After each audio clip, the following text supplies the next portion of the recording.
আসসালামু আলাইকুম রহমতুল্লাহ। সম্মানিত দর্শক, দেখতে পাচ্ছেন হজরত শাহজালাল আন্তর্জাতিক বিমানবন্দর ঢাকা এয়ারপোর্টের বর্তমান দৃশ্য। আলহামদুলিল্লাহ, এখন আমাদের এয়ারপোর্ট অনেক উন্নত। কারণ আগে দেখতাম আমরা যখন প্রবাসীরা দেশে আসতো, দেশ থেকে যাইতো, তাদেরকে বিভিন্ন হয়রানিমূলক আচরণ করা হইতো। এই ফেসিস্ট হাসিনা, খুনি হাসিনা শাসনামলে যত প্রবাসীরা ছিল শান্তিতে ছিল না কেউই।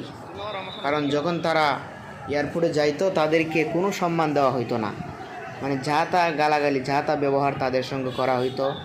এমনও সময় দেখা গেছে তাদের লেগেজগুলো উড়াইয়া ফেলে দেওয়া হইতো, মানে তাদেরকে বিভিন্নভাবে হয়রানি করা হইতো। আলহামদুলিল্লাহ, এখন আমাদের বাংলাদেশ অনেক উন্নত হয়েছে। ডক্টর ইউনূসের আলহামদুলিল্লাহ অনেক শুভেচ্ছা জানাই ডক্টর ইউনূসকে। ডক্টর ইউনূসের কারণে আলহামদুলিল্লাহ তার সুবাদে আমরা এখন শান্তিতে প্রবাসে যাইতে পারি, আসতে পারি।